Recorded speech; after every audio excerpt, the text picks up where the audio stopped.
Bonjour et shalom, Richard Darmon dans le studio Kalita pour notre magazine hebdomadaire Israël au cœur du Moyen-Orient, qui sera consacré aujourd'hui, en cette semaine de la fête de Purim, à la Perse, dont il est évidemment très centralement question dans la Megillah d'Esther, et donc aussi à l'Iran moderne.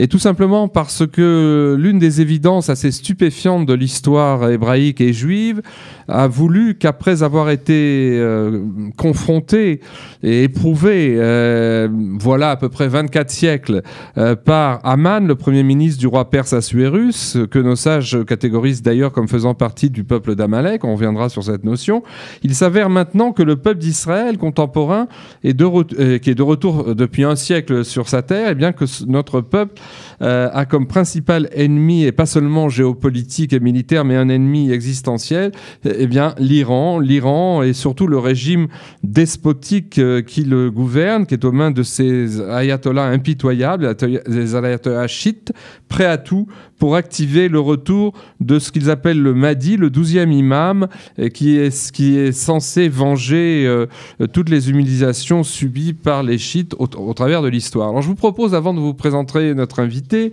qu'on regarde un court extrait d'un congrès d'une allocution prononcée par l'ayatollah Khamenei, qui est le guide suprême de la révolution islamique, en novembre 2019, il n'y a pas très longtemps, dans laquelle il développe le thème qui lui est cher et qui est cher à tout ce régime, à savoir qu'Israël, je cite, est une tumeur cancéreuse qui doit être éradiquée. Alors on regarde ces quelques extraits.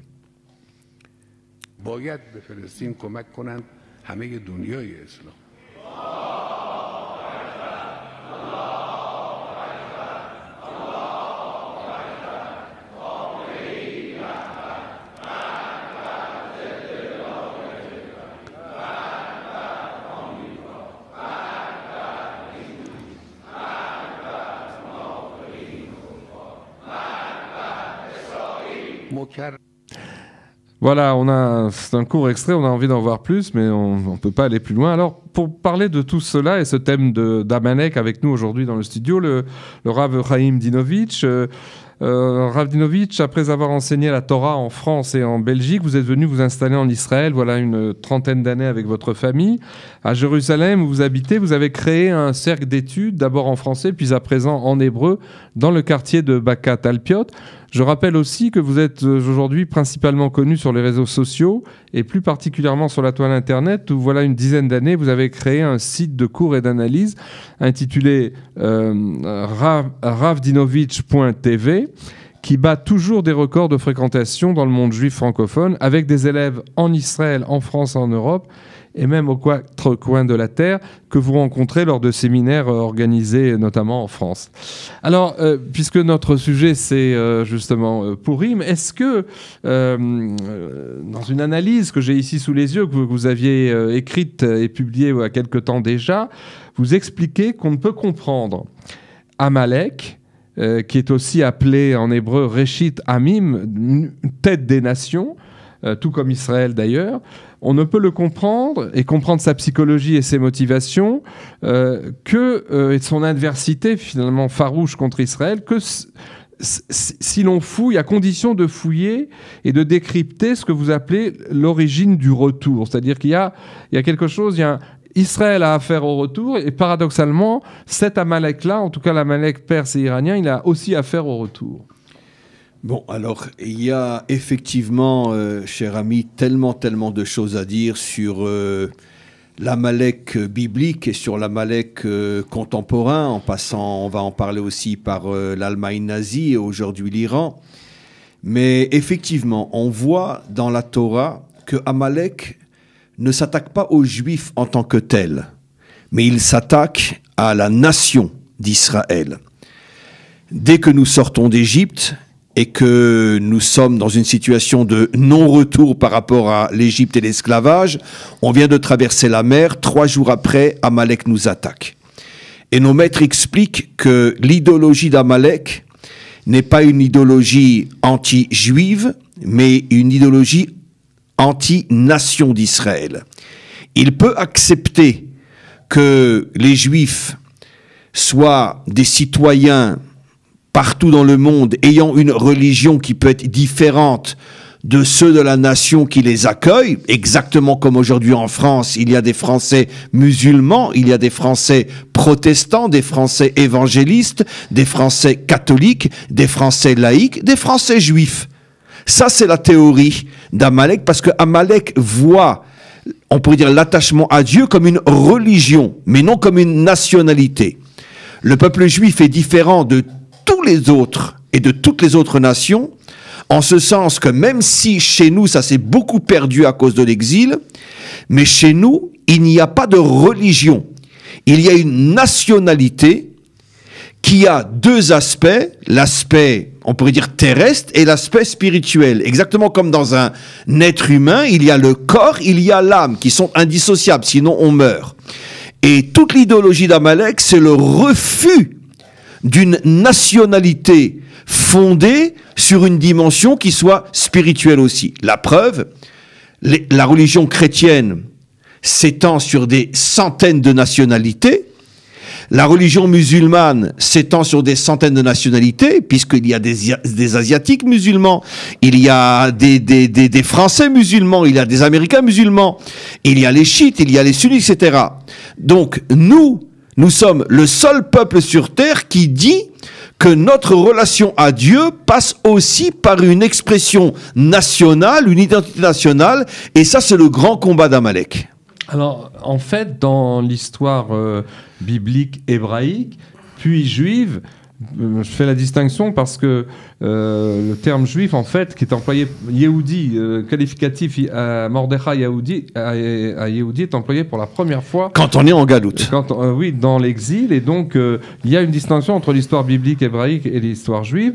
Il y a en fait deux Amalek. Il y a l'Amalek dont vous venez de parler, qui est celui qui nous attaque à la sortie d'Égypte, à peine une fois traversé la mer Rouge, quelques jours après. Et puis, il y a un Amalek, c'est celui de la Megillah, qui intervient quelques siècles après. Et donc, il y a déjà deux niveaux, on pourrait dire, de l'intervention d'Amalek. Oui, parce que il faut aussi se rappeler d'abord quelque chose de très, très, très important, c'est que Aman, qui n'était pas du tout un Perse, Aman était un Amalécite. Toute sa famille vivait dans le territoire occupé par Amalek, qui est aujourd'hui plus ou moins la région de Harad. C'est là-bas que vivait Amalek. Et donc, lui, il s'est, si j'ose dire, exilé en Iran. Il est devenu un personnage très, très important. Il a bien sûr acquis la nationalité iranienne, mais il n'était pas du tout iranien. Ça, on va en reparler dans quelques instants. Mais quoi qu'il en soit, il faut bien se rappeler le contexte. La montée d'Amalek, la montée d'Aman, qui devient finalement le bras droit de Assuérus et sa volonté de génocider Israël, c'est à la fin des 70 ans de l'exil prévu par les prophètes, au moment où Israël commence à revenir sur sa terre. Avait déjà commencé à l'époque de Cyrus, il y avait eu après une interruption, mais on est en plein retour d'Israël sur sa terre. C'est à ce moment-là que se lève Aman et veut détruire Israël. Ce qui est bien la confirmation que Amalek ne s'attaque pas aux Juifs en tant que tel. Il y en a qui s'attaquent aux Juifs en tant que tel, mais c'est pas Amalek. Amalek s'attaque à la renaissance de la nation d'Israël. C'est ce qui s'est passé en Allemagne aussi, si on peut en parler aussi. N'oublions pas que la véritable, on pourrait dire ce qui a véritablement amené la solution finale, c'est la rencontre entre l'imam Khomeini et Hitler. C'est quand Husseini est venu et a demandé à parler à Hitler, et il l'a convaincu de ce que Hitler lui-même ne comprenait pas, et quelques mois après, commence la solution finale, et commencent les camps de concentration. Jusqu'en 1942, il n'y a pas de camp de concentration. C'est pour ça que je dis à haute voix, et de plus en plus de gens le savent, il faudrait le hurler partout, arrêtons de dire que c'est les nazis qui ont exterminé le peuple juif. Eux n'ont été que le marteau. Le véritable exterminateur d'Israël, c'est Husseini, qui a convaincu Hitler de passer, on pourrait dire, à la 6e ou 7e ou 8e vitesse, parce que jusqu'alors, Hitler, il fusillait les Juifs dans les fosses, comme il fusillait aussi des Polonais, des Russes, ou des Arméniens, des Tziganes. Avec un peu plus de juifs peut-être. Mais son intention, c'était bon de tuer des juifs, mais pas d'exterminer le peuple juif. Le concept d'extermination vient après le rendez-vous avec Husseini, qui lui, pourquoi lui? Parce que lui est en train de vivre le retour d'Israël sur sa terre. Et il est en train de dire à Hitler, mais t'as rien compris.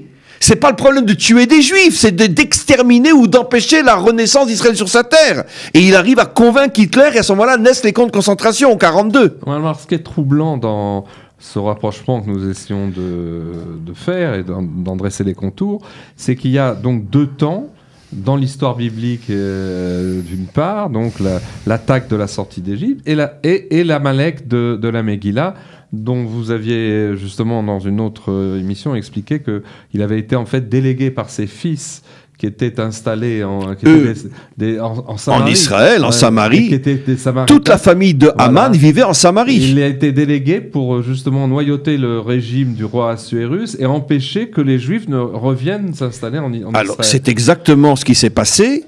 Le premier des rois perses était très très bon, on va en parler. C'est lui qui fait tout pour que les Juifs reviennent sur leur terre.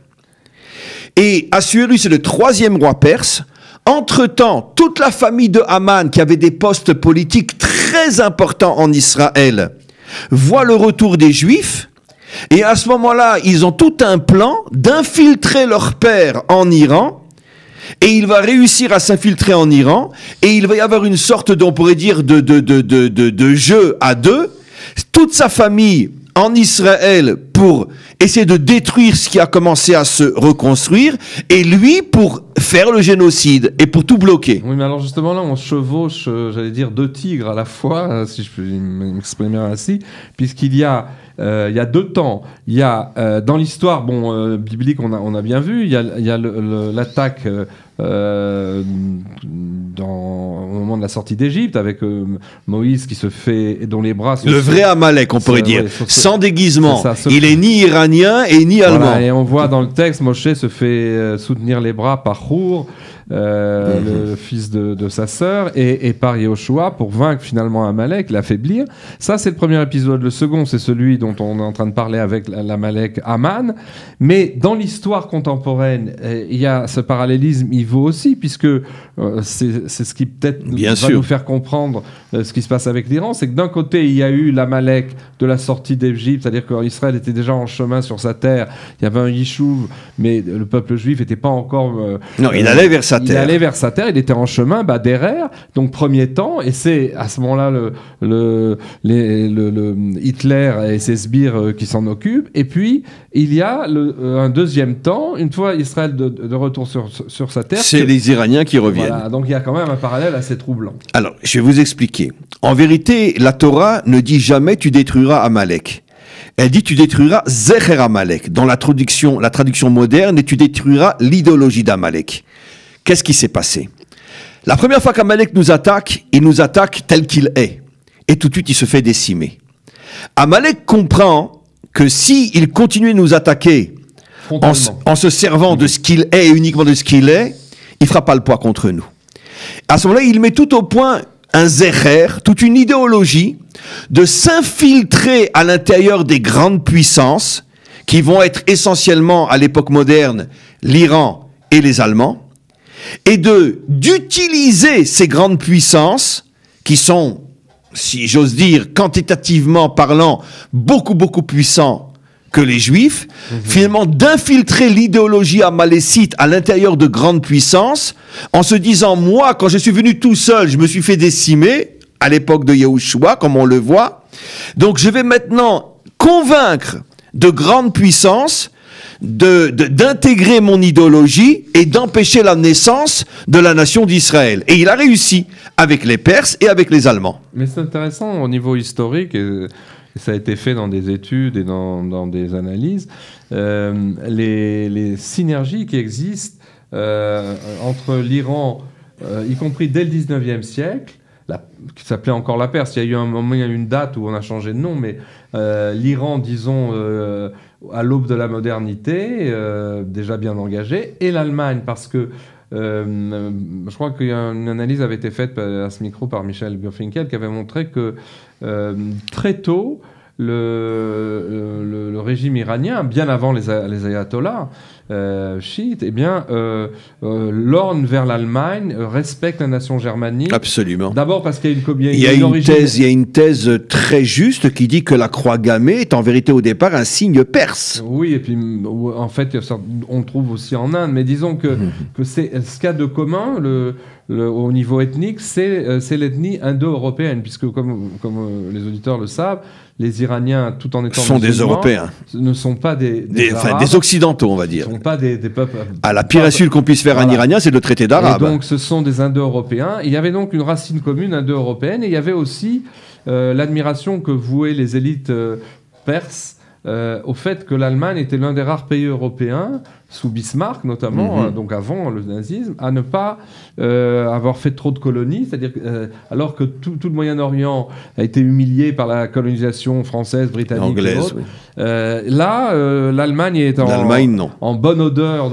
L'Allemagne n'a jamais eu comme projet de s'étendre à l'extérieur de l'Europe, elle a toujours voulu dominer l'Europe. Voilà, et donc les Iraniens, enfin les Perses puis les Iraniens, ont une espèce d'attirance vis-à-vis de la j'allais dire, de la forme politique de l'Allemagne. Et ça va s'accélérer, évidemment, avec la montée des nazis. On verra qu'en retour, aujourd'hui, il y a aussi tout comme dans certains pays arabes, cette fois du Moyen-Orient, des nazis ont trouvé refuge. Il y a aussi, après la guerre, oui. Après la guerre, il y a beaucoup d'inspirateurs du régime iranien qui viennent de là. Mais c'est intéressant de voir que c'est aussi parce qu'il y a une autre origine ethnique, finalement, au peuple iranien. Il faut savoir qu'au départ, le journal de la révolution iranienne, donc chiite, se trouvait en Allemagne. Voilà. Vous le savez aussi bien que moi. Bien sûr. Pendant des années et des années, quand le régime ayatollah n'était bien sûr poursuivi par le Shah, etc., où, on peut dire, le noyau révolutionnaire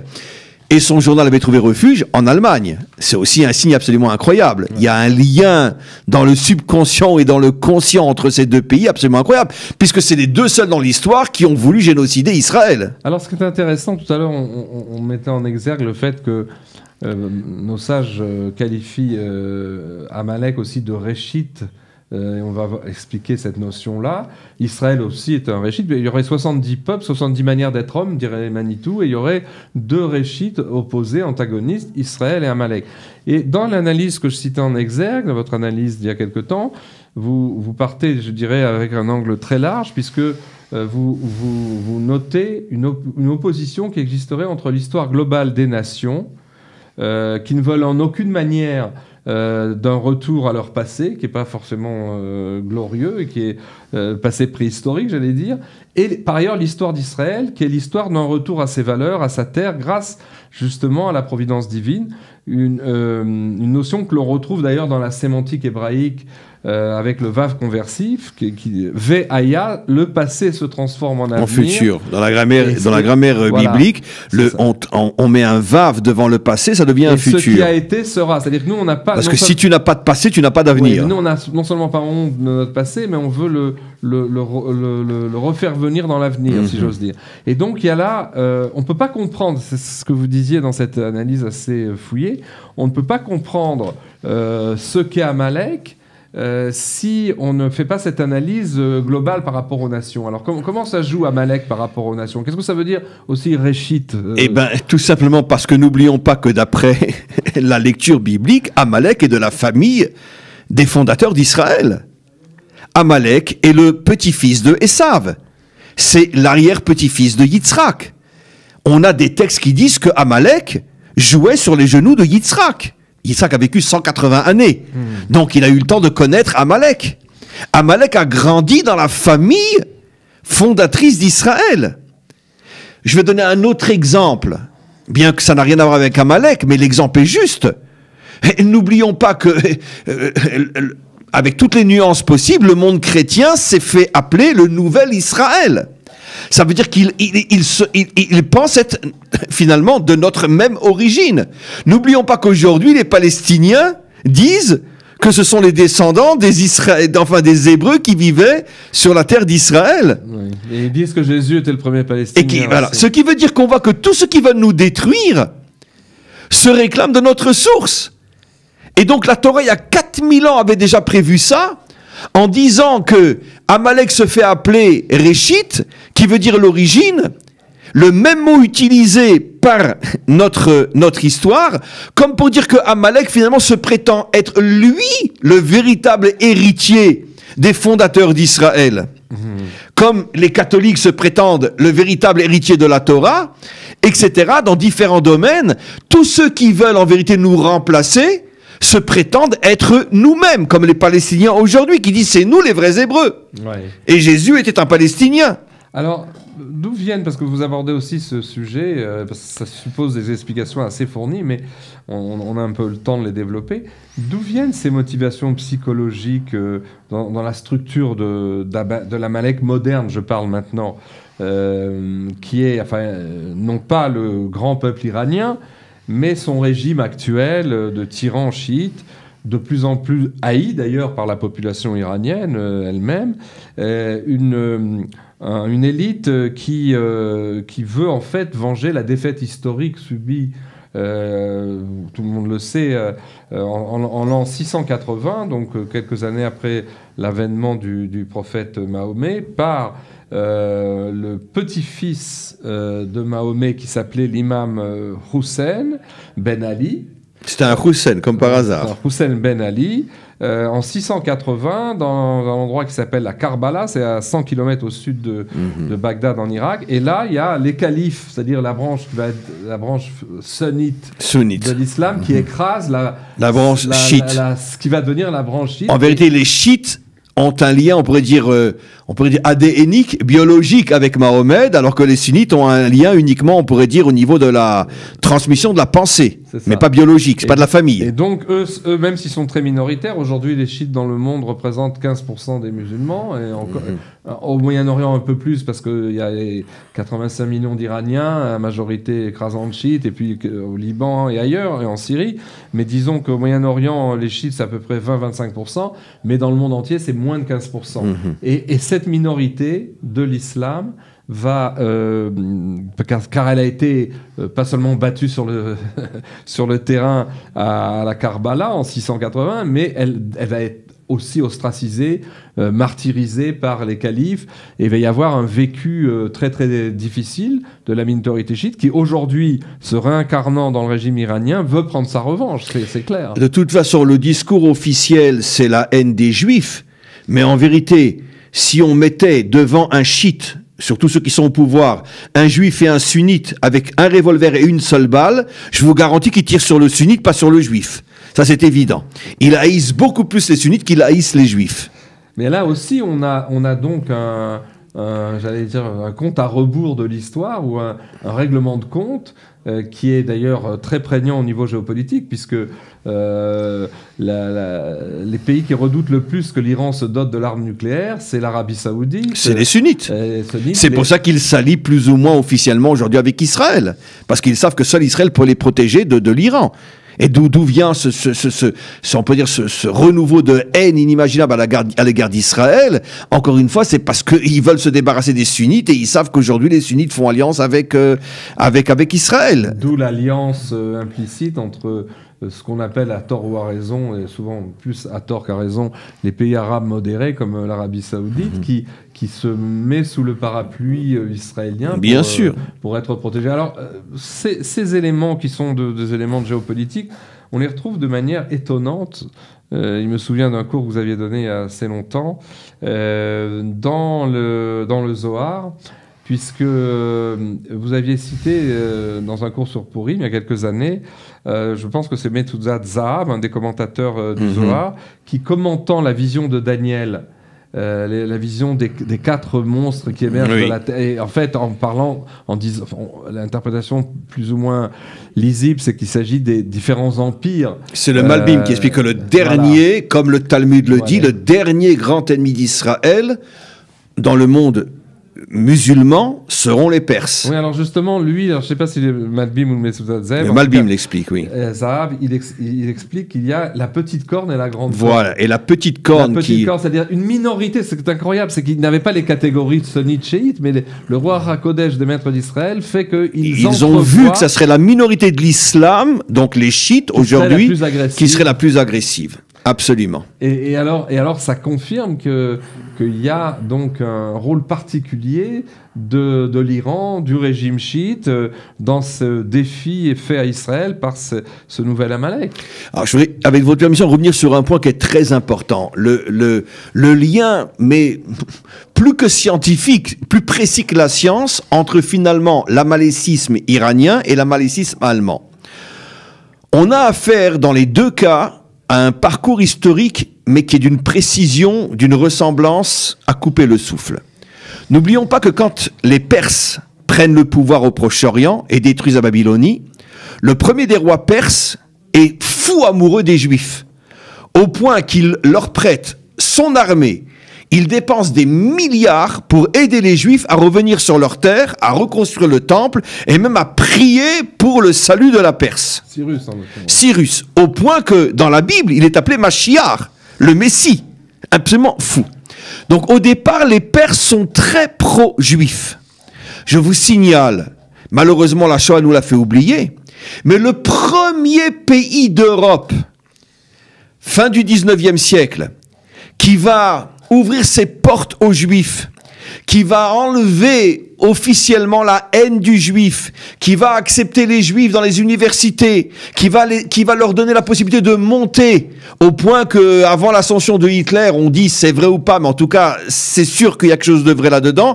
Un avocat sur deux était juif à Berlin.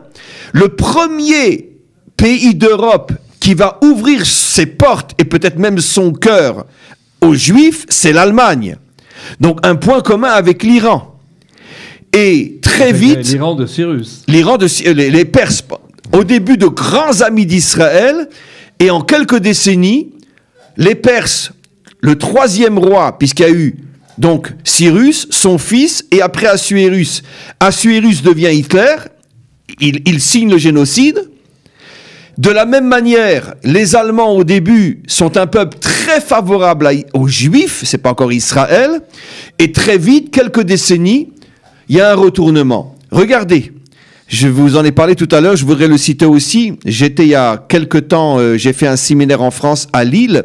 Comme on le sait, le nord de la France est comme Verdun, une région où il y a eu des combats pendant la guerre de 14-18, des combats inimaginables. Vous avez des milliers et des milliers de tombes dans toute la Normandie. Et la guerre de 39-45 aussi. Voilà, aussi. Mais surtout la guerre 14-18, dans toute la campagne du nord de la France, dans la région de Lille, vous avez des milliers et des milliers de tombes dans les cimetières marocains, français, canadiens et allemands.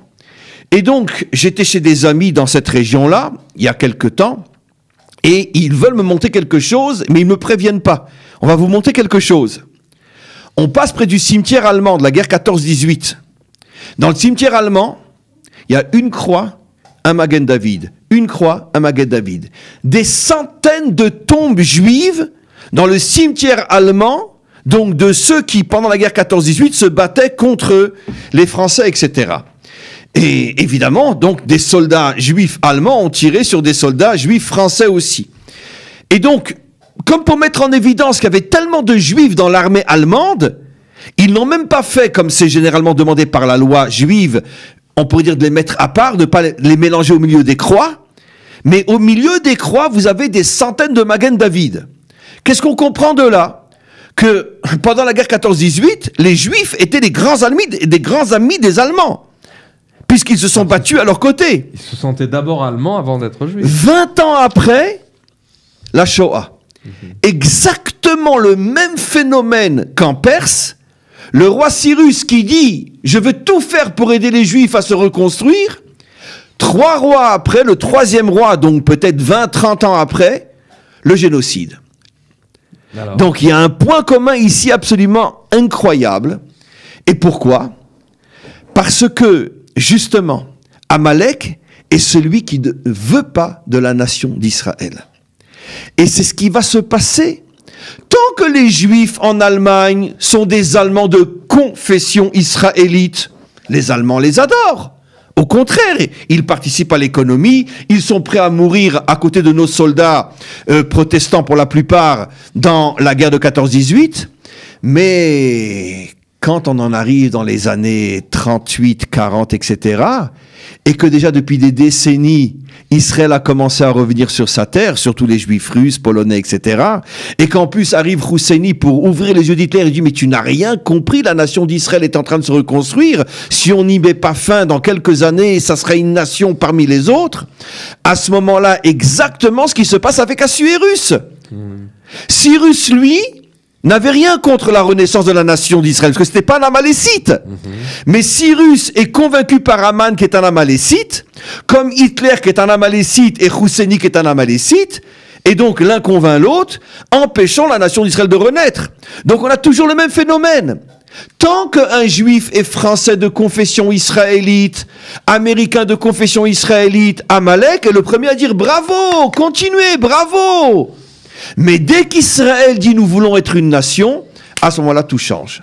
Mais alors, si on prend ce processus, on va un petit peu plus loin, comment pour résumer, vous diriez aujourd'hui, quel type de retour aspire? Parce qu'il y a une distinction, justement, si on qualifie non pas l'Iran en tant que tel, mais le régime de type amalécite de l'Iran d'aujourd'hui. On fait une distinction entre le régime et le peuple, bien sûr.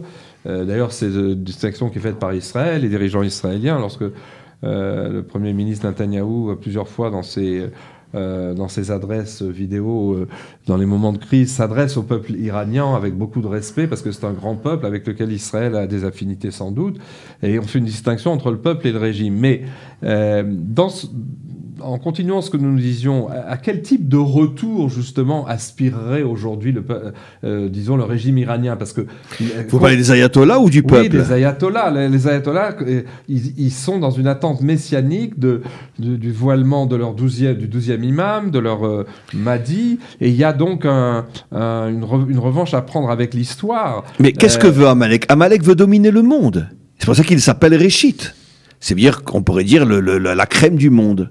Les Allemands voulaient dominer le monde, au moins occidental.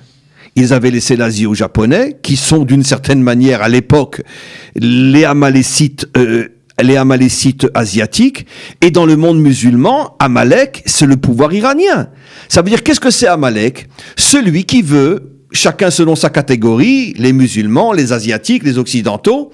On pourrait dire que, en tout cas, peut-être plus aujourd'hui, je ne pense pas les Japonais, mais en tout cas pendant un certain temps, effectivement, les Japonais, c'était l'Amalécite asiatique. Puis encore une fois, Amalek, depuis des millénaires, n'est plus un peuple particulier, c'est une idéologie.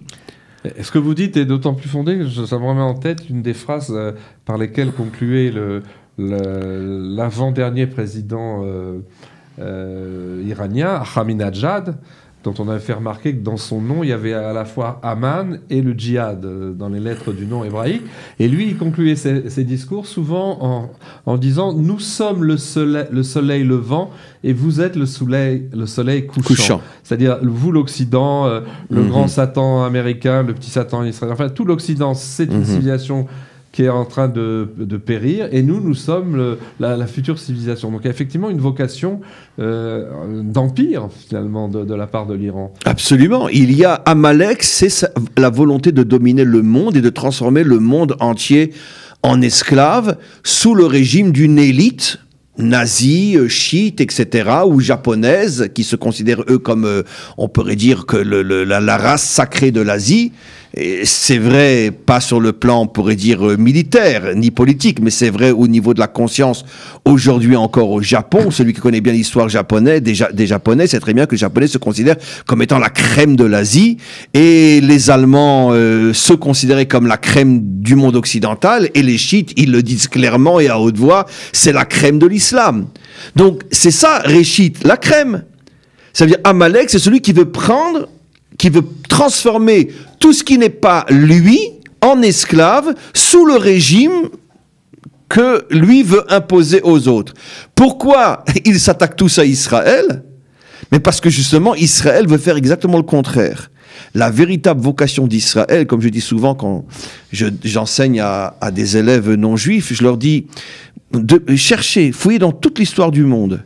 Nous sommes la seule religion au monde qui interdit le prosélytisme.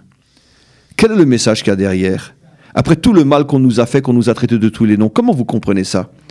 Et souvent, je vois mes élèves pleurer. Et ils disent, mais comment qu'on n'a pas compris ça avant? Le fait qu'on n'interdit le prosélytisme. Ça veut dire quoi? Qu'on respecte les autres comme ils sont.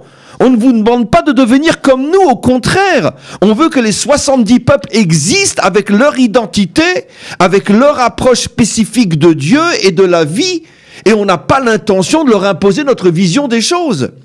Ça veut dire que Amalek sait que tant qu'Israël sera sur terre, il ne pourra jamais réaliser son plan de transformer l'humanité tout entière en esclave sous un régime unique du tout le monde pareil. Puisque nous, on ne veut pas du tout le monde pareil. On veut que les Français soient Français, que les Belges soient Belges, et on ne demande pas aux Français d'être juifs ou israéliens.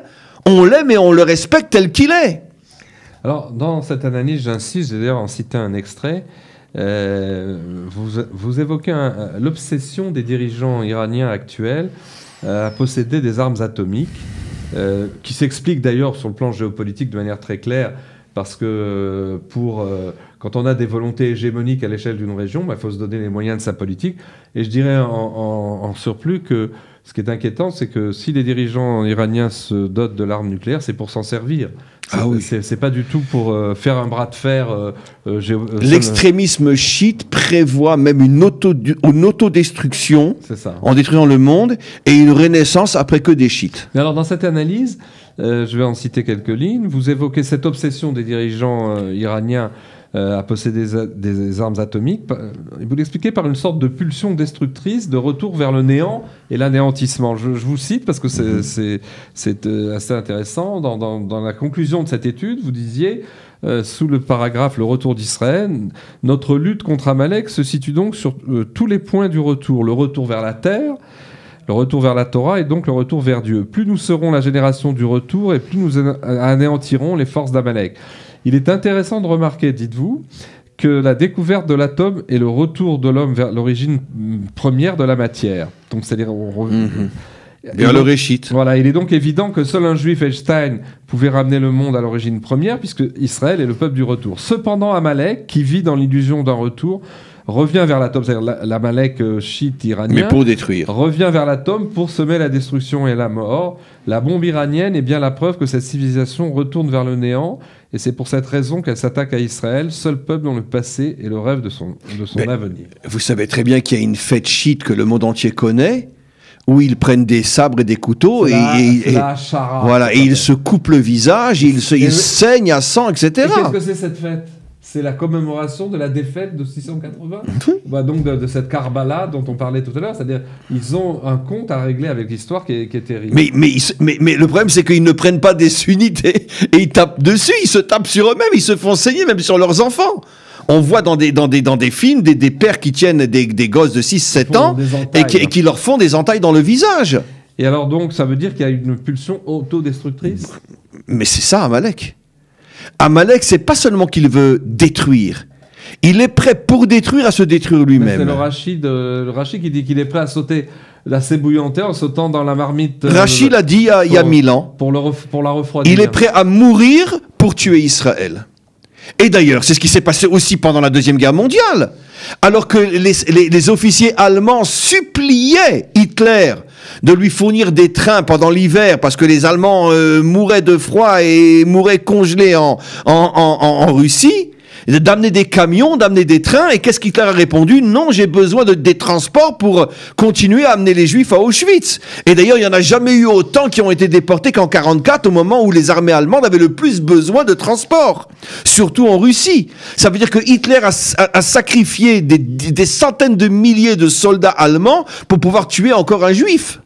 Alors, pour conclure, on a lu avant cette fête de Purim, le Shabbat Zachor, on a lu cet exergue, justement ce verset de Shemot qui engage Israël à ne pas oublier et à se souvenir de la marque d'Amalek. En fait, il semblerait que dans les mitzvot qui sont décrites par le Rambam, par Maïmonide, Ilchot Melachim, il y a lorsque le peuple d'Israël est sur sa terre, revient sur sa terre, réacquiert son indépendance, a une armée, une société, etc., il lui faut donc défendre ses frontières, mais le verset dit que lorsque tu auras pu surmonter l'inimitié de tes ennemis aux frontières, eh ben, tu auras encore une guerre à faire. C'est la guerre contre l'Amalek, qui est la dernière grande guerre, mais qui est, on a l'impression que c'est plus géopolitique, c'est quelque chose dans l'ordre des valeurs, ou pas? Oui, parce que encore une fois, et comme je l'ai dit, je voudrais revenir sur cette notion, la guerre contre Amalek, c'est la suivante. Il y a une idéologie amalécite qui traverse l'histoire, qui veut détruire les nations, transformer l'humanité tout entière, ce qu'on appelle aujourd'hui la mondialisation, en esclave d'un régime unique et uniforme. À cette idéologie s'oppose depuis des millénaires le peuple juif qui, lui, dit qu'au contraire, le monde a besoin de nations différentes, ce que nous appelons, nous, les 70 nations, a besoin de visions différentes, de compréhensions différentes, de caractères différents. 70 manières d'être homme. Voilà, 70 manières d'être homme. Ce qui veut dire que le seul véritable ennemi d'Amalek, c'est ceux qui disent qu'au contraire, il ne faut pas détruire l'identité des nations. Il ne faut pas d'uniformité, mais d'unité. L'unité, c'est la réunion des contraires et non l'uniformité. Ouais, c'est cela. Et donc, c'est la raison pour laquelle Amalek s'attaque à nous, parce qu'il sait que la véritable Torah prône justement le respect des différences et l'unité entre les contraires sans imposer l'uniformité. Et donc, je crois que c'est finalement la clé de cette apparente similitude entre deux réchits, deux peuples qui sont cités comme antagonistes et qui ont un compte à régler jusqu'à presque la fin de l'histoire. C'est la guerre éternelle pour conclure, entre l'uniformité et l'unité, qui sont deux concepts à l'extrême opposé. Voilà, et donc on souhaite à nos auditeurs soit que Purim soit passé, soit que ils vont le faire, d'avoir une excellente semaine de Purim. Merci de nous avoir écoutés. Je voulais juste signaler, c'est important, a eu lieu le 8 mars la grande journée de Tzedaka du studio Kalita, qui a pu en partie atteindre son objectif avec la collecte formidable grâce à tous les dons faits en ligne et ailleurs de 4 millions de shekels, mais les dirigeants ont décidé, les responsables de cette campagne ont décidé de la poursuivre cette semaine et quelques jours encore pour atteindre l'objectif initial qui était de 6 millions donc, de shekels. Donc si vous entendez... Pour aider des familles dans le besoin. Pour aider des familles, il s'agit de Tzedaka pour aider des familles francophones dans le besoin en Israël. Merci, à bientôt, à la semaine prochaine. Merci et à tous et à toutes, une magnifique fête de Purim.